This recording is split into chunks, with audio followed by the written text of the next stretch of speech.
Olá pessoal, sejam bem-vindos e bem-vindas no primeiro episódio do Plantão Médico, que é o podcast oficial do Vai Cair na Residência. A gente preparou um material muito bacana aqui para vocês, vamos trocar uma ideia, um papo bem legal.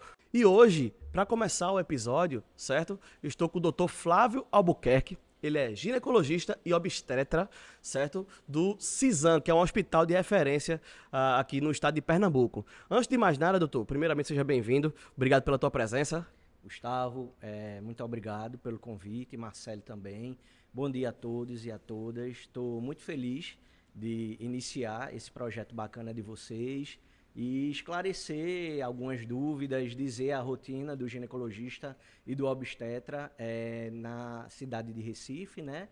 Como o residente que está à procura de uma especialidade pode se admirar e se apaixonar por essa especialidade que realmente eu sou um entusiasta nato e gosto muito realmente do meu trabalho. Show de bola, doutor. Então, mais uma vez, muito obrigado pela tua presença. Antes de começar o nosso papo, já deixo um recado para você, né? Se inscreve no canal, ativa o sininho para receber as notificações de vídeos novos que sempre vão aparecer, de episódios novos também. Para começar o nosso papo, primeiramente, eu sei que muitos que nos assistem vão ser médicos e tudo mais, mas tem gente também que gosta da área da saúde, é enfermeiro, é curioso também. Então, primeiramente, o que é um ginecologista? É bem básico, assim, o que é o ginecologista? Pronto, Gustavo, para a gente abordar primeiro, né, sobre minha área de atuação, acho que vale a pena a gente voltar um pouquinho no tempo. Claro. E a gente abordar como foi que eu cheguei na ginecologia e obstetrícia. Show de bola. Eu estou formado há 10 anos pela Universidade Federal de Pernambuco, né, são 6 anos de curso, né, de medicina e 3 anos de residência. Fiz minha residência no próprio Hospital das Clínicas, foram 3 anos, então ao todo foram 9 anos, né, de estudo. E a obstetrícia e a ginecologia chegou para mim no 5º período da faculdade de medicina, que é quando a gente começa a ver a cadeira de ginecologia e obstetrícia e a gente começa a dar os primeiros plantões obrigatórios. Então, justamente foi na área de obstetrícia o primeiro plantão, né? Então, a gente quando entra na faculdade, e todo estudante de medicina, eu acho que sonha, de certa forma, em ir para o seu primeiro plantão. Então, no 5º período, a gente começou a ir para os plantões da obstetrícia e é um mundo realmente totalmente peculiar, diferente. Eu que gosto, assim. Quando eu tive o primeiro contato, eu tenho grandes amigos que na época foram monitores, né, de obstetrícia. Então, meu primeiro contato com a obstetrista foi de um susto, né, porque realmente é um ambiente totalmente diferente do que a gente imagina. Então, assim, a paciente ali naquele momento de vulnerabilidade, de dor, de medo, de insegurança e passando por todo aquele processo. Então, assim, de certa forma, para a gente que está entrando na área prática, a gente teve um susto, mas foi algo realmente encantador para mim, né? Após ter esse primeiro contato, eu fiz questão de fazer a prova de monitoria, eu fui monitor de obstetrícia, e após esse período de monitoria, então foi que realmente eu solidifiquei essa paixão pela obstetrícia e pela ginecologia. Legal, bacana. E, no caso, o que é que, no seu primeiro plantão, o que é que mais chamou a atenção para poder você olhar e bater o olho assim e dizer, não, é esse que eu quero? O que é que te chamou mais a atenção? A mágica do nascimento, né? Aquela família ali que está para surgir, né, com essa nova criança que vem ao mundo, é algo mágico, é algo reconfortante, é algo realmente esplendoroso, né? Você vê aquela criança, como tudo é feito, porque se você for pensar como é que, né, um espermatozoide juntando com um óvulo vai formar uma criança e a mãe tem aquele gestar, como é que isso tudo acontece, a transformação que acontece tanto para a mulher quanto para a família. Então isso para mim foi muito encantador, esse nascimento, esse momento de alegria. Então, assim, esse primeiro impacto foi extremamente positivo, tanto que eu dei, assim, na época que eu era acadêmico, eu dei mais plantões do que eu deveria. A gente tinha que dar 8 ou 10, eu dei 20, porque realmente eu me identifiquei já na área da obstetrícia, mas a gente fica ainda assim, mas você ainda está no 3º ano de faculdade, tem outras disciplinas que você ainda não viu, mas assim, ao longo da faculdade, né, do término dos outros 3 anos subsequentes, só veio a confirmar que realmente eu queria a obstetrícia e a ginecologia. Eu fiz 2 anos de monitoria, Fui monitor também do Hospital Barão de Lucena, passei 2 anos lá como monitor. Então, isso realmente, para mim, é encantador. Eu me encontro e me encontrei nessa especialidade de uma forma inexplicável. Legal, bacana. E com relação à tua experiência como residente, né? Acho que é importante para a galera que está nos ouvindo querer saber quais são os desafios que o residente deve enfrentar no dia a dia dessa área especificamente. Então, dentro da tua experiência, o que o residente vai se deparar e como ele deve lidar com os desafios dessa área especificamente? Durante a faculdade existem algumas especialidades que são mais em voga, né? Que o pessoal realmente vai mais, às vezes alguns procuram qualidade de vida, né? Existem algumas especialidades que você não precisa dar plantão, que você não precisa estar naquela correria do dia a dia. E a obstetrícia é justamente tudo ao contrário. Você realmente, a vida, você não tem uma qualidade de vida tão legal, principalmente para quem faz pré-natal, né? E que hoje em dia está muito em alta a parte de humanização do parto, parto vaginal. Então, assim, a qualidade de vida do obstetra, né? Em termos de horas de sono, de você realmente é uma dedicação exclusiva e 24 horas, 7 dias da semana. Mas para quem gosta, isso realmente é nada, né? Então, porque realmente você vai trabalhar, claro, você se cansa como qualquer pessoa, mas assim, você vai trabalhar realmente com entusiasmo, de você poder ajudar aquela família a transformar a vida delas. Então, na época que eu fiz a prova, durante o curso, muitos colegas disseram, mas tu vai fazer ginecologia obstétrica, tanto que eu fui o único obstetra da minha turma, de 70 alunos da Universidade Federal. Então, eu fui o único que fiz ginecologia obstetrícia. Então, quando eu fiz, todo mundo já sabia, porque desde o quinto período eu dava muito plantão, então todo mundo já sabia que eu ia fazer ginecologia obstetrícia. E como monitor, eu fui vendo como é a realidade do dia a dia do ginecologista e do obstetra. Então, assim, quando eu passei no Hospital das Clínicas para ser residente, são 3 anos realmente muito puxados. Então, logo no primeiro mês, você já se depara como é a realidade de um obstetra, né? Você roda a sala de parto, né? Porque a gente divide entre a ginecologia e a obstetrícia. Sim. A ginecologia também tem a parte cirúrgica e tem muita parte de ambulatorial, né? E a parte da obstetrícia, o pré-natal e os plantões de obstetrícia, né? Porque quando a gente termina esses 3 anos, a grande maioria dos ginecologistas obstetras, eles vão dar plantão na obstetrícia. É mais difícil um residente terminar e querer só fazer ambulatório de ginecologia. É mais difícil. Então, assim, a grande maioria dos residentes, quando terminam, se não vão fazer as subespecialidades, que hoje em dia existem, né? Os R4, R5, dentro da área ginecológica, eles vão dar plantão de obstetrícia. Então, assim, esse momento de 3 anos é um momento de muito aprendizado, né? E a gente sabe que a obstetrícia, a gente brinca, é uma caixa de surpresa. Às vezes a gente faz tudo direitinho e às vezes pode vir as complicações advindas do próprio processo, mas assim, é muito gratificante. Então, assim, a dica que eu dou para quem quer ginecologia obstetrícia é pelo menos passar por aquele momento durante a época de faculdade e ver se realmente você sente aquela paixão, aquele gosto, é aquilo que lhe incentiva e que faz você realmente, não, hoje eu vou trabalhar, eu vou tranquilo porque eu vou fazer o que eu gosto. Porque é uma especialidade que exige muita dedicação do profissional. Total, não tenha dúvida. E aí me veio a curiosidade. O seu primeiro plantão, você lembra? Me veio essa curiosidade na cabeça agora. Como é que foi teu primeiro plantão, assim? Meu primeiro plantão como residente ou como formado já na ginecologia? Não, pode ser como residente, pode ser como residente. Como eu já tinha a experiência da monitoria, não foi algo que me assustou. Porque Entendi. Hoje em dia a gente vive as superlotações das maternidades, né, públicas de Recife, do estado de Pernambuco. Então, assim, aquela quantidade de pacientes que às vezes, né, que já está ali naquele momento vulnerável, como eu disse a vocês, é de se assustar um pouco, né? Muitas pacientes em trabalho de parto, paciente de alto risco, eu sou preceptor de uma maternidade de alto risco do estado de Pernambuco e a gente vive uma situação realmente hoje, o período atual é de caos, né? De muitas pacientes internadas.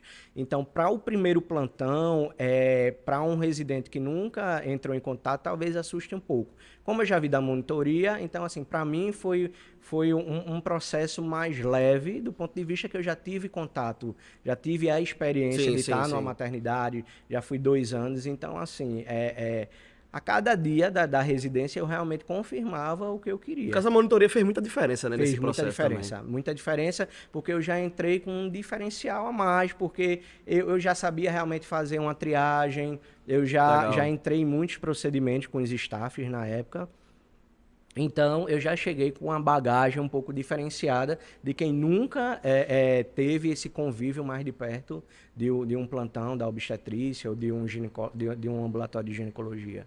Ah, bacana. Não só na área de medicina, mas em outras áreas também. Muita gente frustrada por não estar exercendo a área que quer e tudo mais. E a residência médica é justamente um ponto-chave para isso, né? Mas também muitos pensam que tem que ter a certeza naquele momento. Às vezes não, né? Às vezes acontece de mudar e tal. Mas geralmente o residente acaba optando pela residência em determinada especialidade, porque de fato já se identifica com aquilo ali, né? No caso, foi o seu caso, né? Mas assim, por mais que goste, existem os desafios, né? Do que se enfrenta e tudo mais, né? Como é que é a demanda de um ginecologista. Então, como é que é a demanda? Você fala que tem muito trabalho, realmente, que é uma área que você tem que se dedicar bastante. Como é que funciona o trabalho do ginecologista e do obstetriz do dia a dia? E também, você acha que as faculdades, elas incentivam a área de ginecologia e obstetrícia como outras áreas são incentivadas também? Na Universidade Federal, a parte de ginecologia e obstetrícia é bem forte, né? Tanto que o primeiro plantão que a gente dá é dentro dessa área. Então, assim, desperta alguma curiosidade, né? De certa forma. Nas outras instituições eu não tenho tanto domínio, mas o que eu posso falar da Universidade Federal, no 5º período, quando a gente começa a ver, a obstetrícia lá no Hospital das Clínicas é algo muito forte. Então, é algo que dá para despertar. Tanto uma curiosidade, eu quando entrei na faculdade, eu queria fazer cardiologia. E há um momento que olha, tá vendo? E há um momento, então assim, ganhei bonequinho de cardiologista, da família e tal. E há um momento quando eu comecei a ver a disciplina de cardiologia, eu disse, não, realmente isso daí não é o que eu gosto. E a obstetrícia surgiu, né, de uma forma nova, de uma forma impactante, de algo que realmente você se identifica. E às vezes eu conheço vários colegas que iniciaram a residência de GO e desistiram, porque realmente é um processo que você vê de aprendizado, de ver se é aquilo mesmo que você quer e não tem problema. Faz 6 meses, 3 meses, 1 ano e às vezes desiste e se encontra em outra área. Então, assim, realmente quando você começa a vivenciar o dia a dia na residência é que você vai realmente tendo uma noção de se aquilo é para você ou não. Então, assim, às vezes tem gente que passa muito novo na faculdade, às vezes não tem aquela maturidade realmente da escolha, e às vezes a gente até um pouco mais com a idade mais avançada também não tem essa maturidade, porque não é nenhum problema também. Nenhum problema, porque isso daí é uma coisa que às vezes você se cobra muito, é algo que eu vou ter que trabalhar a minha vida toda, então isso é uma pressão muito grande. Sim. Então, assim, ali tá para você realmente experimentar, para você ver, de você conhecer e ver se aquilo e você tem o direito, né, de escolher quantas residências até algo que lhe faça feliz, algo que você todo dia acorde e vá com prazer trabalhar, que eu acho que isso é o mais importante. Falando especificamente do atendimento, a gente sabe que eu acho que para um ginecologista homem talvez seja mais difícil por conta da abordagem e tudo mais, né? A gente sabe que, infelizmente, existem casos de assédio, de abuso em consultórios médicos, enfim, infelizmente isso acontece. Então, acho que para a paciente ter confiança no ginecologista homem, acho que o desafio é um pouco maior. Então, como é que o residente tem que ter essa ciência? O residente tem que ter essa ciência e como é que ele deve conquistar a confiança da paciente, de mostrar que o paciente pode confiar no médico, que ele vai fazer o atendimento necessário. Como é que o residente tem que lidar com isso e como isso se evolui ao longo do tempo? Na preceptoria, eu sempre converso com os residentes que os meus preceptores na época sempre falavam, olha, Flávio, para ter um ambiente mais confortável, por mais que você seja muito coerente, muito íntegro, é sempre bom você, quando for fazer o exame físico na paciente, que a paciente precisa se despir, fazer o exame da mama e fazer o exame ginecológico, sempre ter alguém ali ao seu lado para acompanhar o seu procedimento. Então, assim, tanto durante a residência médica, né, quanto pós-formado, sempre existe alguém, algum profissional da área de saúde, pode ser até o próprio acompanhante da paciente, para ver que, assim, evitar qualquer tipo de de incongruência que tenha, que a paciente talvez não fique muito à vontade, só você, o médico. Então, eu sempre recebi isso de todos os meus preceptores. Eu tinha um preceptor formado há 30 anos e ele disse que nunca atendeu uma paciente sem ter ninguém que possa ali lhe auxiliar. Normalmente, lá no Hospital das Clínicas, sempre tinha muitos estudantes, né? Então, assim, a paciente nunca ficava só, sempre entrava o estudante que ia fazer junto com o preceptor e mais um ou dois estudantes para ver como é o exame físico. E pós-formado, né, no consultório, a gente sempre tinha um auxiliar de enfermagem que sempre acompanhava a gente, auxiliava, isso tudo cria um ambiente de conforto, né? E durante a consulta, você vai conversando com a paciente, tudo é uma relação realmente de conquista, né? A paciente chega, uma paciente do pré-natal vai passar 9 meses com você. Então, ela vai na primeira vez, vai na segunda, e realmente você, com o passar do tempo, você vai criando aquele ambiente de confiança, né? Até porque precisa, né?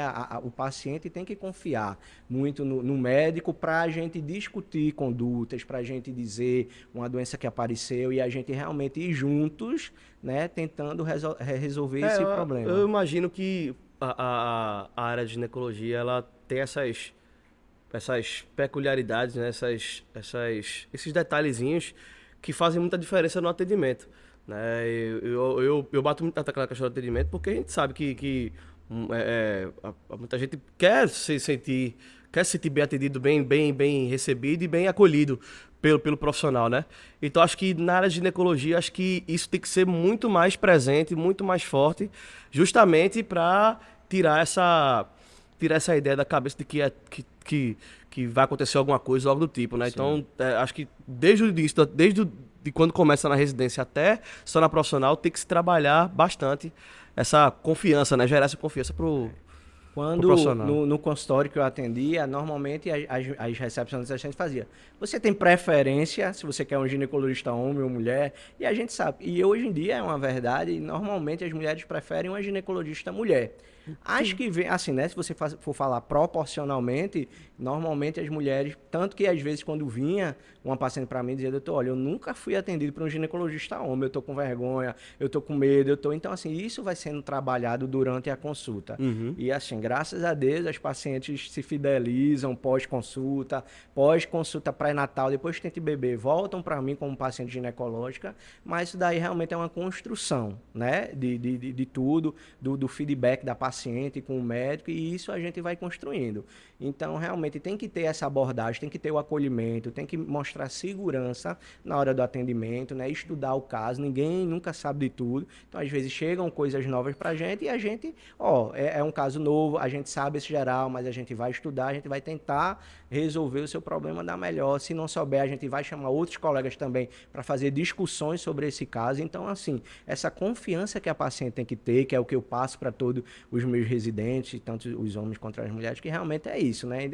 E às vezes até as pacientes dizem, olha, eu prefiro até ginecologista homem, porque ele é mais cuidadoso. Talvez a mulher, né, assim, às vezes é um pouco mais intempestiva, tal. Eu já tive pacientes que disseram, olha, eu prefiro o ginecologista homem, porque às vezes ele tem um cuidado maior na hora de dar abordagem e tal. Mas, assim, realmente é uma construção, Gustavo. A gente tem que construir de uma forma bem... Hoje a gente tirou mais, com a evolução da medicina, o médico como centro de todas as coisas. Total. Hoje a gente chega e discute com a paciente tem voz, né? Claro, do ponto de vista, a gente oferece alternativas de tratamento, conversa, tem esse diálogo, principalmente na obstetrícia. Hoje em dia, com a humanização do parto, a gente consegue descentralizar a figura do médico como eu sei o que sei tudo, sou eu que você tem que fazer o que eu quero. Então, assim, hoje existe essa conversa, esse diálogo, essa coisa mais leve da gente realmente conduzir a gestação ou essa paciente ginecológica para o tratamento. É isso aí, pessoal. Olha, passando para lembrar mais uma vez, se inscreve no canal, ativa o sininho para receber as notificações de episódios novos aqui do Plantão Médico, podcast oficial do Vai Cair na Residência. E vamos continuar agora o nosso papo com o Dr. Flávio Albuquerque, ginecologista e obstetra, certo? Doutor, falando agora da parte da obstetrícia agora, que é a sua especialidade. Fala um pouquinho da atividade, do seu dia a dia e dos desafios que permeiam essa área, né? Como você já bem falou no início da nossa conversa, o senhor trabalha num hospital de referência, uma maternidade de referência aqui no estado de Pernambuco, que é o CISAM, que inclusive já recebeu inúmeros casos aí, de grande repercussão aí no Brasil. Alguns casos já foram recebidos. Então fala um pouquinho desse teu dia a dia por lá. E a gente, ao longo da conversa, a gente vai entrando em determinados assuntos também com relação a isso. Mas fala um pouquinho do dia a dia, como é que funciona lá. Pronto. A obstetrícia é minha grande paixão, na verdade, né? Eu atuo como ginecologista também, mas a obstetrícia é aquele que realmente você se cansa, mas no outro dia você, não, vamos para mais um, tal. Então, eu realmente, é a minha grande paixão a obstetrícia. Mais ou Então, menos, desculpa interromper, mas assim, uma média de quantidade de partos por dia, ou se existe isso, eu não sei. Existe, né? Assim, a gente não conta normalmente, mas são muitos, né? Eu trabalho numa maternidade da prefeitura e trabalho no CISAM, que é um alto risco, né? Diferença dos dois, que a maternidade de baixo risco, que é a prefeitura, pega mais pacientes sem complicações, sem comorbidades, Entendi. sem pressão alta, sem diabetes. E o CISAM, a gente recebe prematuro e tal, é um serviço de referência de alto risco. Então, assim, para contar, não tem como contar, mas a gente trabalha bastante, viu?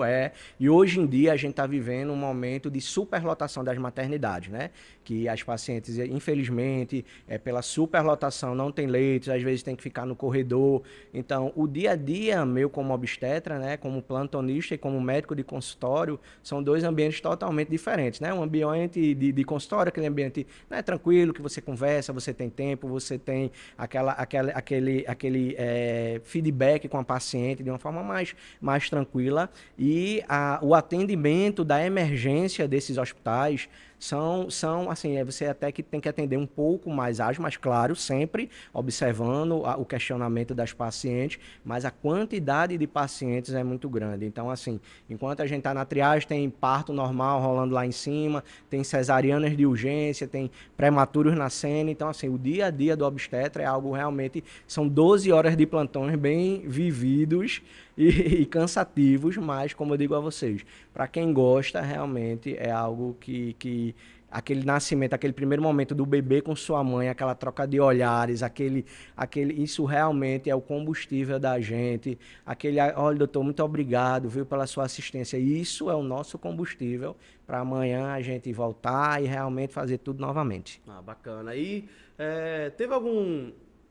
o senhor pode detalhar algum parte específico que lhe marcou muito, assim, para trazer na sua experiência? O senhor tem alguma história que o senhor pode trazer? Olha, eu tenho várias histórias de pacientes, mas as pacientes que às vezes intercorrem, que a gente realmente consegue ali contornar, né, a situação, e as pacientes a posteriori vêm no agradecimento. Minhas pacientes de consultório, eu consigo ter um vínculo muito bom, e às vezes elas chegam, eu tenho um público muito diversificado de pacientes, daquelas que às vezes até no SUS chega, volta para o plantão da gente: olha, doutor, eu vim trazer, você veio assim, né, que é uma paciente que não tem grandes condições, mas a forma de agradecimento dela para a gente assim, uma coisa simbólica, mas você vê o quanto aquela paciente fica agradecida. Eu acho que, Gustavo, hoje, o que eu ensino muito aos nossos residentes é realmente sempre ter empatia pelos pacientes. Isso é uma coisa fundamental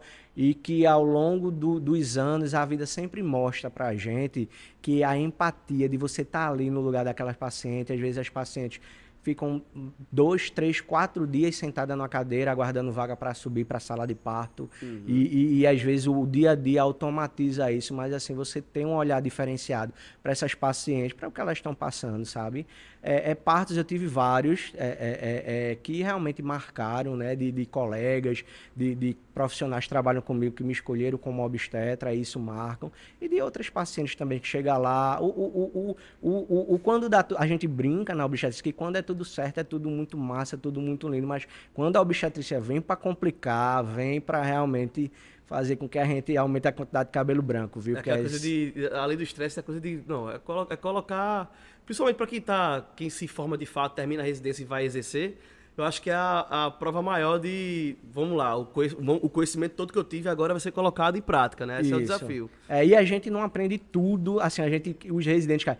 Eu queria ver um prolapso, eu queria que uma paciente, que eu preciso aprender aqui, doutor Flávio, tal, mas, olha, com calma, a gente vai vendo as coisas, as principais intercorrências, e os residentes às vezes chegam com muita ânsia de querer ver tudo de uma vez. Os R1s que entraram agora, no mês de março, no meu plantão já teve um prolapso de cordão, que acontece o quê? A bolsa estourou e o cordão umbilical do menino saiu primeiro, antes da cabeça do bebê. Então a gente chama isso é uma emergência obstétrica. Então, dependendo da dilatação, ou a gente converte numa cesariana, ou se o bebê já tiver para nascer, nasce assim. assim, o bebê tem que nascer, né? É uma das urgências, emergências obstétricas, que a gente precisa realmente acelerar o parto. Essa paciente em específico terminou parindo normal, né? Então, assim, o bebê era um prematuro de 26 semanas, o bebê está vivo ou está na UTI pela prematuridade, e a gente teve um descolamento de placenta, que a gente chama DPP, que também é uma urgência, né? A placenta descola antes do bebê nascer, e isso traz riscos, né, para a paciente. Então, a R1 terminou o plantão, eu disse, olha, você já viu uma das duas principais intercorrências da obstetrícia, enquanto tinha um R2, que é o residente do segundo ano, que ainda não tinha visto um prolapso de cordão. Então, assim, o plantão obstétrico, ele é muito assim... Normalmente, assim, pode ser tranquilo, ou seja, controlável, porque um plantão da obstetrícia é muito difícil de ser tranquilo, mas ele é controlável, e tem aqueles plantões realmente que são mais pesados, sabe? Assim, todo parto eu sempre trago para mim como uma experiência única daquela família, e realmente eu vivencio todo o processo, né? Às vezes até os colegas, tu vivencia demais, e às vezes a gente pega a carga, né? Então, assim, a gente às vezes precisa realmente relaxar, porque são 7 dias de sobreaviso no consultório que a gente faz. A gente monta uma escala de sobreaviso para as pacientes que entram em trabalho de parto, para auxiliar os colegas, né? Porque sempre num parto vão 2 obstetras, o pediatra e o anestesista, e a gente faz assistência no particular àquela paciente de uma forma 1 para 1, né? E na obstetrícia, no SUS, é aquela quantidade de pacientes, realmente, os meninos da residência, eles são preparados para uma guerra, né? Então, assim, eu sempre brinco com ele, dizendo que depois desses 3 anos, eles saem preparados para enfrentar qualquer plantão em São Paulo, Rio de Janeiro, porque os plantões aqui, especialmente aqui em Recife, eles são realmente bem caóticos. Então, assim, você tem que desenrolar, você tem que ter condutas rápidas, né? O obstetra, ele tem que pensar rápido, porque às vezes 1 minutinho, 5 minutinhos faz toda a diferença. Eu imagino que o desafio em ser um obstetra em um hospital público, acho que o aprendizado, além de ser muito maior, né? Os desafios são maiores, e também essa questão de você pensar rápido, achar solução rápido, né? Você lutar contra o tempo ali em prol da vida. Eu acho que dentro do hospital público, em relação ao hospital particular, acho que isso é muito mais presente, né? Sim, com certeza. Lá no Cisão, onde eu trabalho, que é uma maternidade de referência de alto risco, e a gente vai até falar que lá também é um hospital em referência para o aborto legal. Sim, a gente vai falar um pouco sobre esse assunto. Lá a gente tem, assim, a gente parece que controlou o plantão, mas tem a porta, que é a triagem. Eita, chegou uma, chegou outra. Então, assim, sempre os meninos, eles estão ali, ligados a 220, e tendo que saber sobre cada paciente. E a gente realmente, como eu disse, são 12 horas de plantão bem trabalhados mesmo. E é difícil porque às vezes a gente tem déficit de profissionais, a gente trabalha com a quantidade, o pessoal da enfermagem também trabalha com déficit, então, assim, a gente se vira do jeito que dá, né? E a gente sempre tenta, é o que eu passo para os residentes, dar o seu melhor. A gente ali é uma família, e para a gente tem que ser 100%. Não pode, a estatística da gente não pode ser 90%. Às vezes acontece, mas tem que ser 100%. Porque aquele filho é único, aquele filho é esperado, então a gente tem que dar tudo certo. É o que eu sempre digo. Entra a questão da empatia também, né? Sim, essa é a questão da empatia que você fala. De você se colocar no lugar da pessoa que está ali recebendo. A pessoa quer ter é um momento especial que ela esperou 9 meses para ter. Sim. Então ela quer ter o mínimo de desconforto possível, né, para a situação. E mesmo que tenha um desconforto, ter a certeza de que o profissional vai estar ali com todo o cuidado do mundo com ela. E que é importante uma coisa a falar, que a gente vai falar também sobre a humanização do parto. Como é um hospital-escola, todas as condutas da gente são baseadas em evidência, né? A gente fala hoje que a medicina da gente é uma medicina baseada nos estudos, né? A ciência realmente é um fator importantíssimo para as condutas que a gente vai ter. O CISAM tem um protocolo que é estudado, revisado e atualizado todo ano. Não é um achismo, às vezes a gente pega até alguns colegas, olha, eu tenho 30 anos de obstetrícia, que eu respeito e que a gente tem que respeitar a experiência, mas a gente tem que conduzir a paciente o que a ciência nos diz, o que é que a medicina, o que é que a obstetrícia nos diz a respeito desse caso. Então, o CISAM tem um protocolo e a gente segue os protocolos, né, bem à risca mesmo, claro, né, tem as suas flexibilidades, mas no total a gente consegue realmente conduzir essa paciente de uma forma bem científica, bem conversando com a paciente. Hoje em dia a medicina está bem mudada, sabe, Gustavo? Como eu te disse, quando a paciente se interna, a gente consegue discutir com ela qual vai ser, se a paciente vai precisar ir para uma cesárea direto, por alguma indicação realmente absoluta de cesariana, se essa paciente vai induzir o parto, botar um comprimido para entrar em trabalho de parto, e assim a gente vai conduzindo nossas pacientes. Pronto, doutor, agora a gente vai entrar num assunto mais delicado. O senhor trouxe que o CISAM, né, a maternidade CISAM é uma maternidade de alto risco e que atende, inclusive, muitas pessoas que foram vítimas de estupro e que é um hospital de referência de aborto legal, né? Então, fala um pouquinho como é que funciona essa questão do aborto legal por lá, se algum caso que você quer trazer especificamente para a gente poder desenhar melhor essa situação, porque eu acho que existe uma abordagem diferente, um tratamento diferente, né? E talvez uma anamnese ou então uma triagem diferente, né? Então eu queria que o senhor detalhasse sobre isso. Pronto. Lá no CISAM a gente tem esse apoio, né, às pacientes vítimas de violência, né, de estupro, e essas pacientes elas realmente têm uma abordagem diferenciada, né? A paciente passa por uma psicóloga, passa por um assistente social, passa pela equipe de enfermagem para triagem e chega para a gente realmente colher a história da paciente.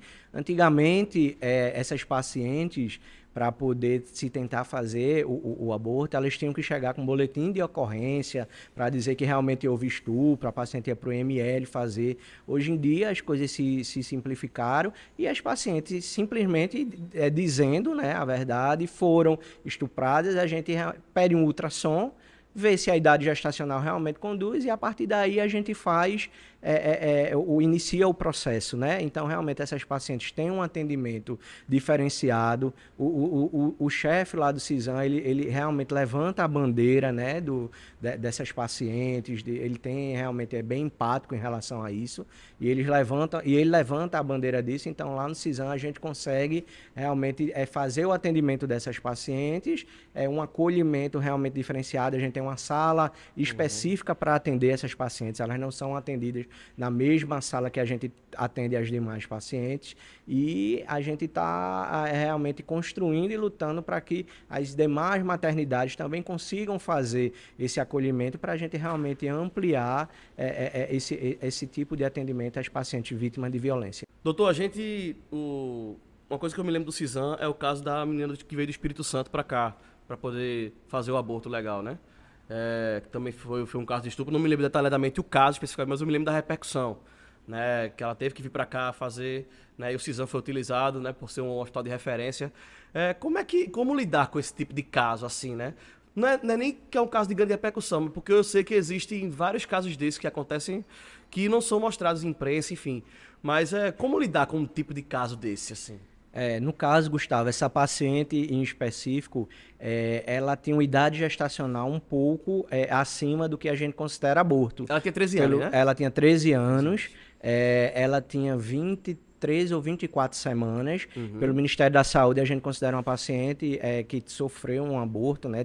Evoluiu para um abortamento entre 20 e 22 semanas. Então, a grande repercussão desse caso é que a paciente, na verdade, desde os 9 anos de idade, ela vinha sido violentada por alguém da família, e aos 13 anos ela engravidou, né? Só para a gente deixar claro e para o pessoal saber, toda relação, mesmo consentida, de pacientes abaixo de 14 anos, ela é considerada estupro. Sim. Então, assim, por mais, né, a paciente namora, tem 12 anos e engravidou, isso é considerado estupro, né? Então, assim, a paciente desde os 9 anos já tinha sofrido violência, e como ela passou dessa idade gestacional, os médicos, os colegas lá do Espírito Santo não se sentiram à vontade em realmente realizar isso, né? Como eu disse, o nosso chefe lá da maternidade, ele é um entusiasta e ele levanta mesmo a bandeira, ele deve entrar em contato com ele, e ele fez, não, pode vir para o serviço da gente e a gente faz. Então, assim, essa paciente foi realmente grande repercussão, que teve uma corrente de até outros colegas médicos que tentaram conversar com a paciente e fazer com que ela tivesse, né, o bebê, mas a gente sabe que do ponto de vista fisiológico, né, uma menina de 13 anos, ela não tem, né, ela não tem o corpo, ela não tem a anatomia de realmente sustentar uma gravidez e é um risco, né, de morte para essa paciente e sem falar do dano psicológico que essa menina já teve e ela realmente ela vai precisar, mesmo passando por todo esse processo durante muitos anos de acompanhamento psicológico e realmente o trauma é algo que pode ficar por toda a vida, né? Sim. Então, essa criança veio para a gente e foi feito, né, todo o protocolo, né, que o CISAM tem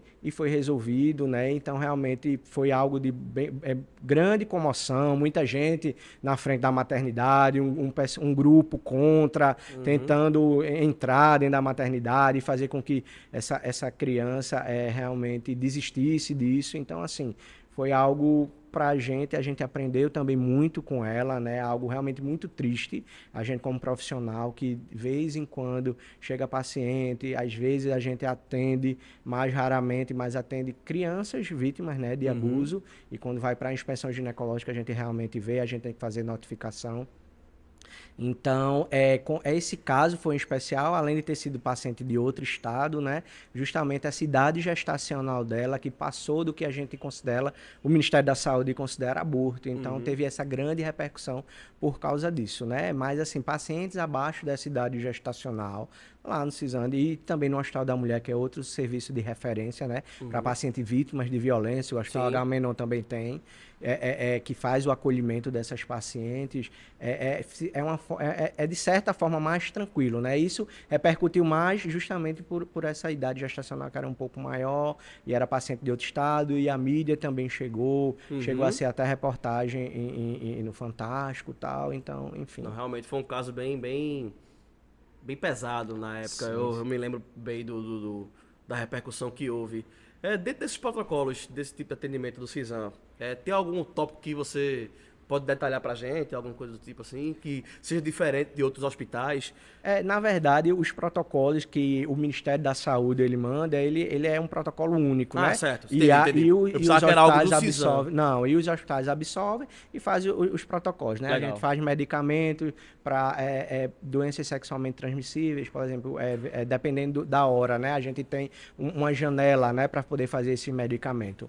A grande maioria das pacientes que chegam para a gente por medo, por vergonha, é sempre um tempo, uma idade gestacional já maior. Então a gente chega paciente com 1 mês e meio, 2 meses, 3 meses de gestação. É mais difícil chegar a uma paciente que acabou de sofrer a violência e que a gente tem uma janela para poder fazer os medicamentos. Entendi. Aí, quando passa essa janela, a gente realmente, né, faz alguns outros medicamentos que dá para fazer, colhe exames da paciente, faz o ultrassom e realmente o ultrassom estando em concordância com toda a história, a gente inicia o processo. Então, o protocolo é único, os hospitais absorvem, né, e a gente vai conduzindo essas pacientes. Estamos falando com o Dr. Flávio Albuquerque, ginecologista e obstetra aqui do estado de Pernambuco. Você está curtindo esse papo? Deixa o seu joinha, né? Curta aí o vídeo, acione o sininho para receber as notificações de vídeos novos, de episódios novos e, claro, se inscreva no nosso canal, porque vai ter muita novidade que a gente vai lançar por aqui. Falando agora sobre a questão do parto em si, eu queria abordar 2 assuntos.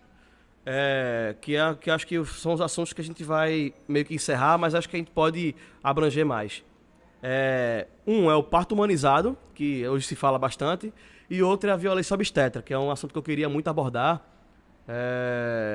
porque existem... A gente escuta relatos e, como eu estava falando, né, eu fiz quando eu estava na faculdade de jornalismo, eu fiz um trabalho, participei de um trabalho, de um TCC sobre violência obstétrica, eu me surpreendi muito com as atrocidades que eu ouvia das pacientes, das vítimas.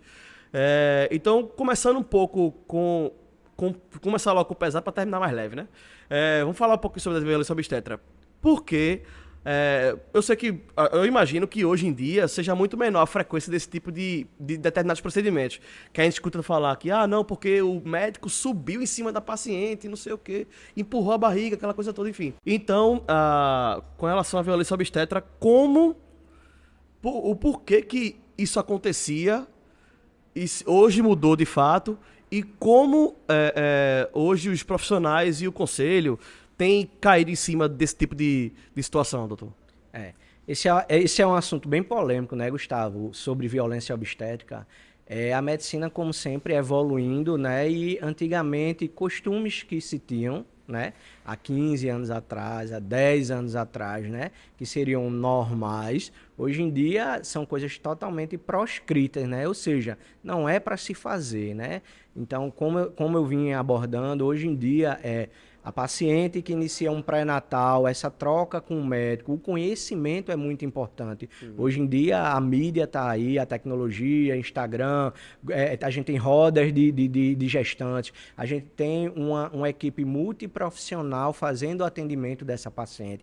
A gente tem as doulas que entraram nesse cenário para realmente ser um ponto positivo, né, na condução dessa gestante. Então, assim, a informação, tanto que quando as pacientes chegam no consultório, eu sempre digo, olha, a primeira coisa que você tem que fazer é estudar e ler sobre o que é ser gestante, as fases do trabalho de parto, como é que vai ser, e todas as dúvidas a gente vai tirando, a gente vai construindo, né, essa relação médico-paciente, e a gente vai, de certa forma, tentando tirar, né, aquelas velhas manias que tinham antigamente, né? Que antigamente, por exemplo, há 15 anos atrás, toda a primeira mulher grávida do primeiro filho, quando chegava em trabalho de parto para parir normal, fazia um corte que a gente chama episiotomia para a saída do bebê. Hoje, todos os estudos já comprovam que a episiotomia de rotina é algo que não deve ser feito, né? Então, assim, tem aquela cicatriz física e, às vezes, cicatriz psicológica da paciente que realmente passou por tudo. Tem aí pacientes que dizem, olha, hoje ainda dói esse corte que foi feito. Então, assim, realmente, hoje em dia, isso... E até, assim, como a gente teve uma formação já da geração mais nova, que há 15 anos atrás, eu peguei uma parte ainda que se fazia a manobra de Christelé, que subia em cima da paciente ali e tentava fazer aquela força. E hoje em dia essa é uma manobra totalmente proscrita. Não se deve fazer, porque existem vários malefícios em se fazer isso. De rompimento de cápsula hepática, entendeu? De grandes hematomas, de tamanha força que se faz para esse bebê nascer. Então, a gente, na conversa com a paciente durante o pré-natal, a gente já conversa e aborda todos esses temas, elas estudam. Então, assim, é tão bom quando chega uma paciente que já tenha dado aquela lida, a gente indica filme, a gente faz pré-natal coletivo, né, que é do consultório novo agora, a gente faz um pré-natal online, né, desde a época da pandemia era presencial e online. Então, assim, outras gestantes têm ali a oportunidade de escutar relato de outras gestantes, mãe de primeira viagem, né, que a gente fala, mãe que já tiveram 2, 3 filhos. Então, assim, essa violência obstétrica era meio que uma rotina há um tempo atrás, e hoje em dia, com a formação nova da gente, eu já passo para os meus residentes o que não se deve fazer, né, durante a assistência ao trabalho de parto. Então, antigamente se fazia episiotomia, se fazia o Christelé, e não é só violência física, é violência verbal. Muitas frases prontas, na hora de fazer você não gritou, pare desse seu show que você está fazendo, entendeu? E muitas vezes as pacientes não têm um acompanhante, porque a humanização do parto, já introduzindo, ela tem 3 pilares. Primeiro, o protagonismo da mulher. Então, a mulher, ela é protagonista do parto dela. Perfeito. Vamos tirar esse centro do médico, que ele é quem diz de cima para baixo, como tem que ser claro. A gente tem a formação técnica e a gente vai passar para a paciente o que seria o melhor. Perfeito. Uma conversa na hora. Por isso que o pré-natal é esse momento de a gente fazer um pré-treino do que pode acontecer, né? A gente fala sobre o plano de parto, que toda gestante chega. Você fez seu plano de parto? Então, o que é que você quer? Você quer escutar uma música? Quem é que você quer que seja seu acompanhante durante todo o processo? Você não quer ninguém? Você quer uma doula que esteja ali? Então, assim, o que é que você vai levar ali para comer durante o trabalho de parto, que antigamente era dieta zero para todas as pacientes. O que é dieta zero? A paciente não pode comer nada durante o trabalho de parto. E os estudos já mostram que a paciente pode sim comer, claro. A gente não vai comer uma feijoada, mas ela pode ali comer, beber uma água. Então, assim, antigamente se fazia lavagem, que a gente chama enteróclise, né? Para poder sair, porque as pacientes... Uma grande parte, quando vão parir via vaginal, às vezes realmente sai, né, ali fezes e tal, e as pacientes se incomodavam muito com isso, ficavam muito preocupadas. Eu disse, olha, a última coisa que eu estou me preocupando é em relação a isso. Então, antigamente se fazia isso, fazer a raspagem dos pelos pubianos. Então, assim, muita coisa que antigamente se tinha, hoje em dia a gente sabe que não precisa mais. E tudo isso é trabalhado durante o pré-natal. Aí, voltando para os pilares, a gente tem um protagonismo na mulher, então ela é quem determina, né? Quem vai ser a equipe, quem é que vai estar ao seu lado, o que é que ela vai fazer durante esse processo. A gente tem a medicina, né, as condutas baseadas em evidência. Então, eu vou trazer para você o que é que a ciência me diz sobre o seu caso. Né? Uma paciente diabética, qual a melhor forma de conduzir? Uma paciente que tem hipertensão, que desenvolveu uma pré-eclâmpsia, um gemelar, um prematuro. Então, a gente traz o que a ciência tem de melhor para oferecer. Não é o meu achismo. Não é o Dr. Flávio que diz, eu acho que tem que ser. Claro que às vezes a gente tem um feeling pelo dia a dia, mas aí o feeling ele vai estar ali baseado no que a ciência tem para dizer. E a terceira parte é a multidisciplinaridade. Hoje, a paciente obstétrica, ela tem que ser uma paciente em que a gente tem um contexto de vários profissionais atuando para que o parto dela, a condução do parto dela, seja a melhor possível. Então, assim, é possível. Então, eu não tenho um médico e uma paciente e terminou. Eu tenho um médico, eu tenho uma fisioterapeuta, eu tenho uma doula, eu tenho uma enfermeira, eu tenho uma técnica de enfermagem, eu tenho um neonatologista, eu tenho um anestesista. Então, todo mundo trabalha dentro da sua área, que a paciente realmente seja o bem melhor acolhida, mais possível acolhida, e que tudo realmente ocorra dentro da normalidade. Então, assim, as meninas, as doulas, que é uma grande maioria fisioterapeuta, enfermeira, e tem outras que tem psicóloga que tornaram-se doulas. Ah, que legal, não sabia Então, disso. assim, então a doula, ela tá ali para dar aquele suporte emocional, tá ali do seu lado. Então, assim, já é comprovado cientificamente que doula, durante o acompanhamento de trabalho de parto, diminui a menor quantidade de cesariana. As doulas diminuem dores durante, porque a gente faz o que a gente chama analgesia não farmacológica. Então, assim, a gente vai tentar fazer o alívio da dor sem medicamento. Então, um chuveiro quente, a gente sabe que a água morna dá aquele alívio durante o trabalho de parto. O incentivo da doula, você consegue, você é capaz, né? Então, assim, as mudanças de posição, como é que a paciente quer parir? Ela, como protagonista, antigamente, há 10, 15 anos atrás, eu aprendi que a paciente tem que parir deitada, com as pernas em cima de um suporte, entendeu? Então, assim, hoje em dia, qual é a melhor posição que você se sente para parir? É agachada? É de lado? É numa banqueta? É de 4 apoios? Então, esse protagonismo da mulher veio para dizer qual é a forma mais fácil que você se encontra confortável de você parir. Então, assim, a humanização do parto veio nesse tripé, né, junto com a paciente sendo a protagonista, e a violência obstétrica, hoje em dia, realmente existe, em alguns lugares existe, mas é bem menos, porque a formação dos novos obstetras, para o pessoal que está fazendo residência médica ou que quer, os doutorandos que acompanham a gente, né, os que estão prestes a se formar e fazer prova de residência, eles já acompanham todo esse processo, e a gente vê que realmente hoje em dia a gente não faz o que antigamente se fazia e hoje é totalmente proscrito, né?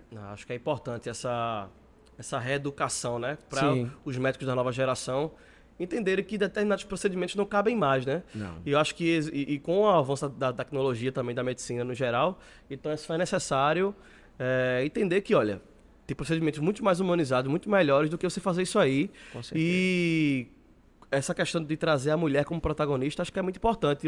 Antes, acho que o médico ditava o que fazer. Hoje você tem a opção de escolher o que fazer e como a pessoa se sente confortável. Então acho que isso é muito importante, esse protagonismo da mulher.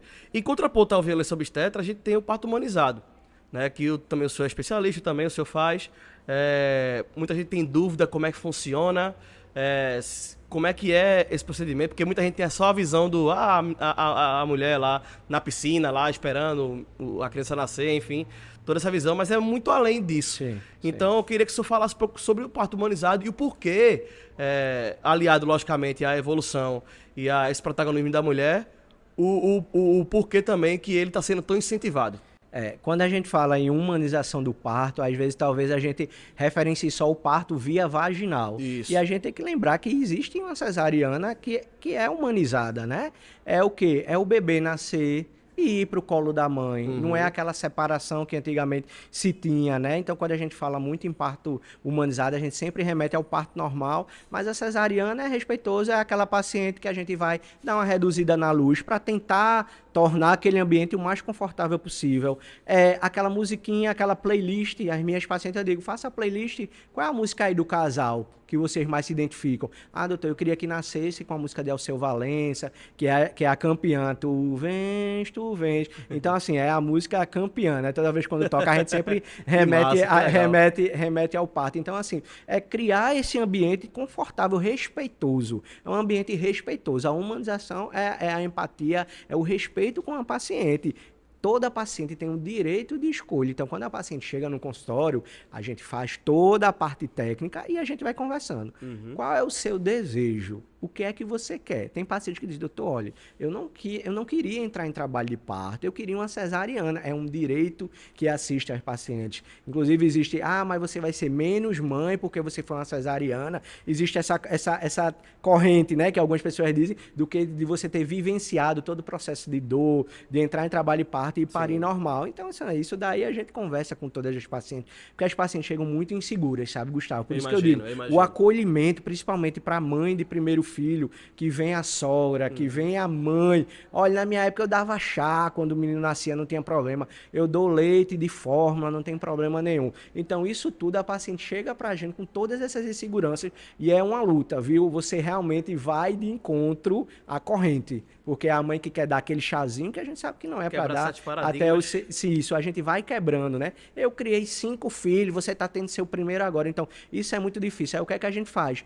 Chame sua mãe para conversar com a gente, então a gente vai trabalhar isso. Se sua mãe é muito nervosa durante o trabalho de parto, então talvez ela lhe atrapalhe durante toda essa preparação. Então é muito importante, quando a paciente vai escolher, né, quem vai ser a pessoa que vai estar ao lado, participe de todas as consultas, faça a roda de parto, tire todas as dúvidas, assista filme Renascimento de Parto, que é sempre um filme que a gente indica para todas as pacientes que querem, né, para você começar realmente a entender essa parte. Então a humanização veio para justamente tentar quebrar esse ciclo vicioso dos nossos staff, nossos colegas de 30 anos atrás, que alguns faziam, para que realmente não se perpetue. Então, a humanização veio. Então, a gente vê hoje em dia, a gente tem realmente muitos pacientes que escolhem cesariana, é um direito dela, e a gente vai fazer o pré-natal de acordo com isso. Aí eu peço, olha, faça sua música, faça sua playlist. Quando nasceu, tá tudo bem com o bebê, vai ali pro colo da mãe. Eita, a gente precisou tirar, vai para o colo do pai. Hoje é uma coisa que o pai, ele não pode ser secundário. Ele também tem que ser uma pessoa ativa durante a educação do filho, durante o cuidado. A gente tem que aprender que o homem ele não faz favor de trocar uma fralda. É a obrigação dele como pai, porque a gente sabe que sobrecarrega a mãe em tudo. Sempre é a mãe. Então, assim, durante o pré-natal a gente também faz essa construção com o pai. Entendeu? Então, assim, muitos partos normais, a paciente pariu, lacerou ali, né, que rasgou, a gente vai precisar dar uns pontinhos, aí a mãe faz, deixa ali, ao invés de deixar no berço, deixa com o pai, bota ali o calorzinho do pai pro bebê. Então, assim, toda essa construção de humanização tem isso. Há 5 anos atrás, 10 anos atrás, nunca tinha o homem pegar o bebê pós-parto e é ele quem fica ali cuidando do seu filho, enquanto a mulher está sendo assistida. Então, toda essa... Até assim, da forma dele, o homem também faz parte do processo de gravidez também. Total. Tem que fazer parte também desse momento. Acho que é importante para ele também. Eu acho que essa possibilidade de, é muito legal se você ter a possibilidade de você ter aquele primeiro momento com o filho ou filha e acho que isso é muito legal ter essa participação também. Acho que é bacana. Sim. E isso faz parte também de um processo de humanização do Total, né? E uma rede de apoio também para as pacientes. Perfeito. Então, assim, essas pacientes, o puerpério é um momento muito delicado da vida da paciente. A gente pensa que a gestação, mas assim, o amamentamento amamentar não é fácil para algumas pacientes, fere, e a paciente tem toda uma expectativa de eu tenho que produzir muito leite, e às vezes não tem tanto, então vem aquela frustração, eu dei até uma entrevista com a psicóloga para o grupo da gente, que a gente sempre todo final de ano faz, e o tema que a gente discutiu foi blue puerperal, que é aquele momento de depressão, que a paciente fica um pouco mais triste, que tá tudo bem, o seu filho tá saudável, mas ela fica triste. A fase hormonal, a gente tem variações hormonais no pós-parto, então assim, a gente tem que atender e acolher essa paciente. Então a rede de apoio nesse momento é importantíssima, é ter uma sogra, é ter uma mãe que ajude, é ter uma funcionária, irmã, prima. Então isso tudo faz parte da humanização do parto, né? Essa construção é uma coisa coletiva, né? Então assim, é algo que realmente você precisa que a paciente entenda no seu princípio, junto com o companheiro ou com a companheira, né? Que este novo ser é totalmente independente de vocês, mas a gente precisa que a paciente tenha essa informação. Por isso que é muito importante. Então, a humanização veio para isso, tanto via cesariana ou parto via vaginal, para a gente realmente quebrar esse paradigma do médico, dizer que a paciente é ela quem está gestante, ela é a protagonista de tudo, o que é que ela quer, e a gente, junto com as evidências científicas, tenta conciliar o desejo da paciente com isso, né? Então, assim, é a equipe multiprofissional. Então, assim, a gente está crescendo muito nessa parte de humanização, vários grupos, várias correntes, a gente realmente luta contra o sistema, né? Porque a gente vê isso de uma forma teórica, no particular é muito bonito, mas às vezes no SUS, onde tem 6 mulheres parindo ao mesmo tempo, com a quantidade diminuída de profissional, como é que você vai dar uma assistência de qualidade a essas pacientes com um número reduzido de plantonistas, né? Tanto da equipe de enfermagem quanto da equipe médica. A gente tem doulas do SUS que vão voluntariado lá no CISAM, então isso ajuda muito a gente em todo esse processo, sabe, Gustavo? Mas é isso. Então, assim, essas práticas realmente diminuíram, mas com conhecimento, as pacientes, não, eu não quero parir deitada. Então, assim, isso serve de apoio, né? As pacientes, não, olha, eu quero realmente, aí o médico, não, olha, deita ele que eu vou fazer seu parto deitado. Ela, não, eu queria parir aqui, sentado nessa banqueta.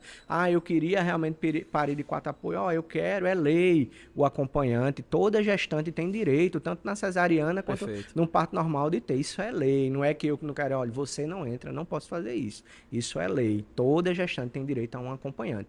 E as doulas não entram como acompanhantes, só para a gente deixar claro, elas fazem parte da equipe. Então, né, assim, até algumas pessoas não têm esse conhecimento, então a doula pode entrar sem ser acompanhante da paciente. Então ela faz parte da equipe que vai prestar assistência a essa paciente.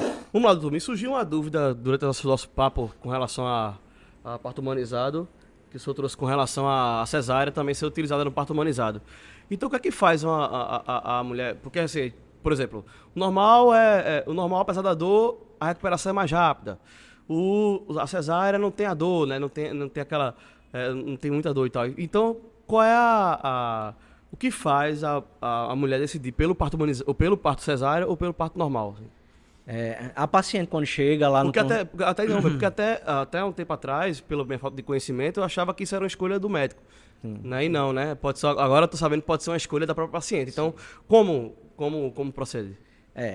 Quando a gente faz a primeira consulta obstétrica com a paciente, realmente é uma consulta mais demorada, porque a gente realmente bota a paciente de cabeça para baixo, pergunta tudo para a gente dar seguimento. Então, assim, a gente sempre pergunta a preferência. Tem paciente que já tem a convicção do tipo de via de parto que ela quer. Não, eu quero uma cesariana, não, eu quero um parto via vaginal.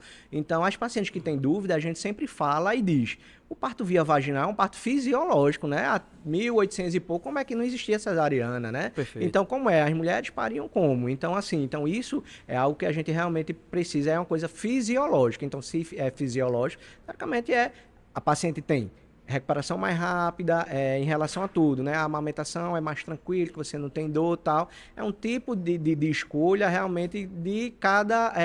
o que cada paciente acredita, né? Agora, às vezes, elas perguntam muito, doutor, o que é que o senhor acha? Se fosse com sua esposa, o que é que o senhor diria? Se fosse sua irmã, o que é que você diria? Eu digo, veja, o que a paciente realmente se sente do ponto de vista fisiológico, eu tenho que dizer que e as inúmeras evidências que o parto via vaginal realmente é melhor, Sim. tanto para a mãe quanto para o filho, né? E a cesariana veio como um método, um mecanismo de salvar, né? Então, aquela paciente que está em trabalho de parto não deu certo, virou uma cesariana. Então, veio muito bem, né? Porque às vezes, cesariana, às vezes o pessoal endemoniza muito, porque via cesariana, não, tem que parir, é normal mesmo. Tem que parir do jeito que a paciente quiser. Perfeito. A paciente quiser cesariana, vai ser cesariana.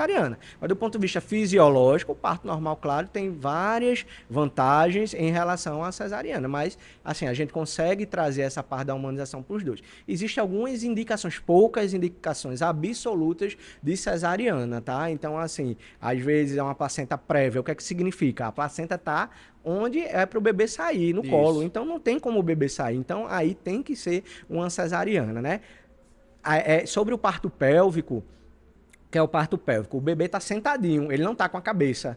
Então, assim, o que a literatura diz é que o médico ele tem que ter expertise em partejar paciente com um bebê com apresentação pélvica.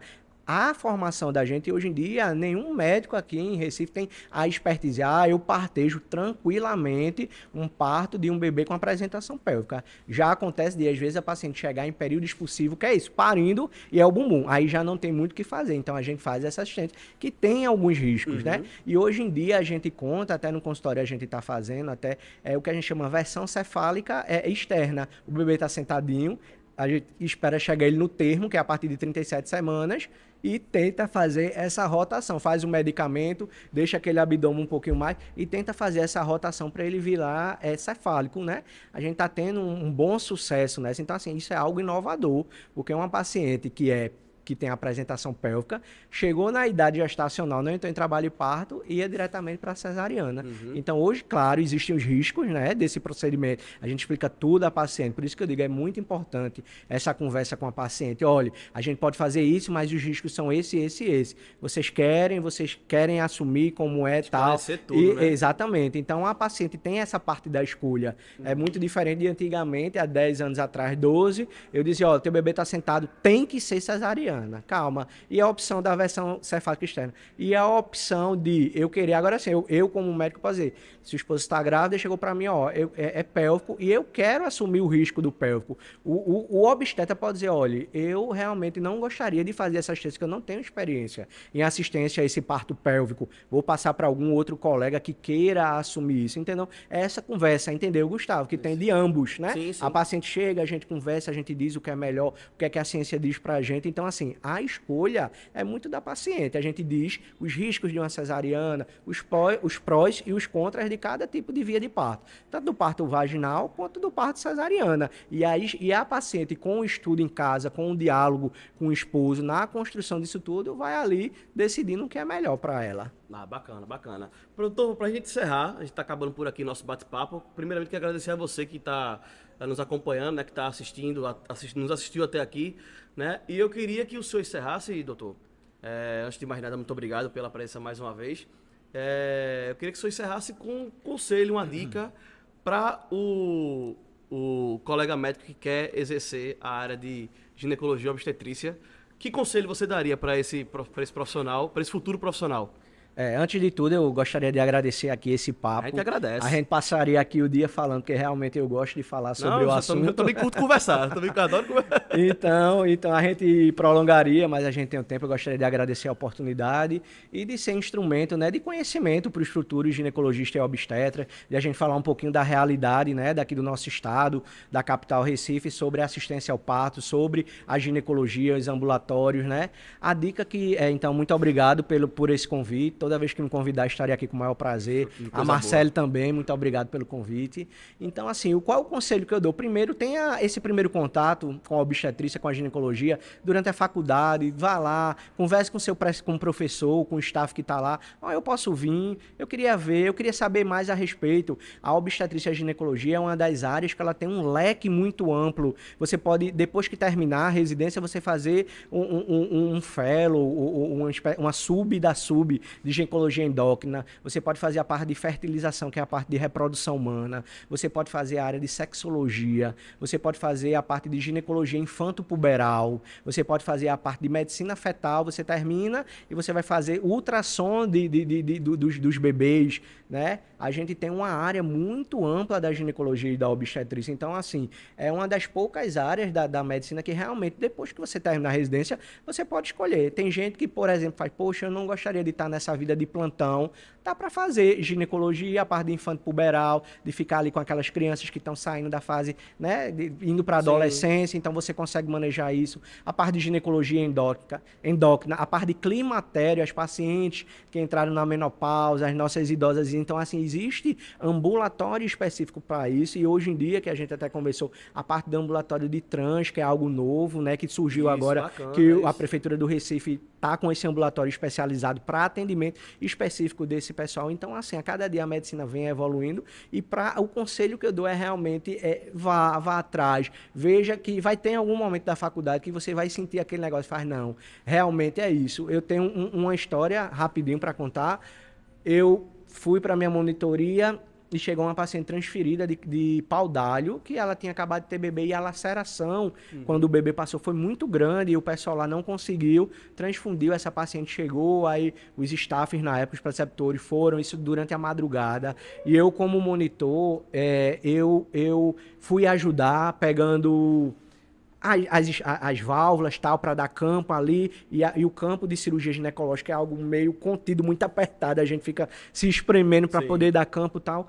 Então, eu me lembro que a gente passou umas 3 horas com essa paciente para poder fazer a rafia dessa laceração, e quando eu abri o bloco, tudo escuro, não tem janela e tal, então quando eu abri a porta que terminou, eram as 5 horas da manhã, o sol já tinha saído, ou seja, a gente entrou 2 da manhã e eu saí 5 horas da manhã, 3 horas segurando válvula, porque foi uma laceração bem extensa e tal, e aí converte para ir por cima para ver se conseguia fazer essa rafia melhor, mas aí a gente conseguiu fazer a sutura por via ginecológica, e quando eu saí, eu disse, meu Deus, será que é isso mesmo que eu quero? Eu tô aqui com minha coluna doendo, ardendo, fui para casa muito pensativo nesse dia, dormi, quando eu acordei, eu disse, cara, que negócio legal do ponto de vista assim, né? Poxa, o quanto eu aprendi, né? O quanto eu aprendi, o quanto... Então, assim, eu acho que para todos, né? Talvez não, mas vai chegar aquele momento que quando você lidar com aquele cenário, você vai dizer, não, é isso realmente que eu quero. Então, assim, eu acho que para os futuros ginecologistas e obstetras,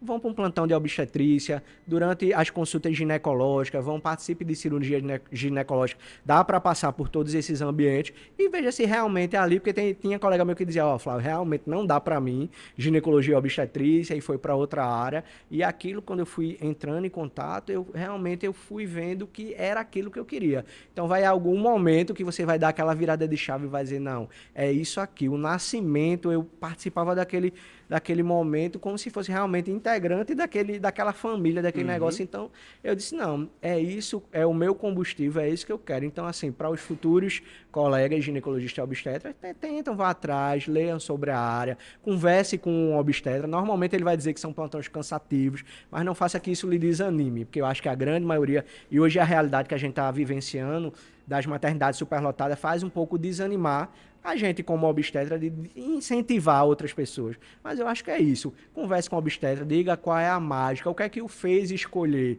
para ver se você acha realmente ali, e em algum momento você vai sentir que é aquilo que você quer. E como a obstetrícia e a ginecologia tem um leque muito amplo, tem gente que faz, eu gosto da GO, mas eu não gosto do O, que é a obstetrícia. Então, vai para a ginecologia, vai fazer ambulatório de ginecoendócrino, vai fazer essa parte de climatério, né? Vai fazer a parte de sexologia. Não gosto da ginecologia. Vai para a obstetrícia, mas eu não queria dar plantão. Vai para a parte de medicina fetal. Então, assim, dentro da ginecologia e obstetrícia, a gente tem esse leque. Muitas ramificações. Tem muitas ramificações que a gente realmente consegue lidar. Agora, assim, realmente tem que bater e tem que ser aquilo que você faz. Não, hoje eu vou trabalhar e é isso que eu quero pro resto da minha vida. Show de bola, doutor. Doutor, mais uma vez, muito obrigado. Obrigado, Gustavo. De verdade, pela sua presença.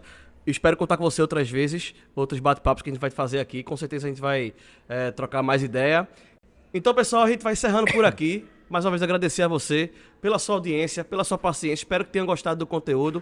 Deixe um comentário aqui do que vocês acharam. Aproveitem e curtam o vídeo, se inscrevam no canal e ative o sininho para receber as notificações, porque assim você vai acompanhar tudo que acontece aqui no canal do Vai Cair na Residência. Muito obrigado pela sua audiência, obrigado pela sua presença e até a próxima. Um abraço.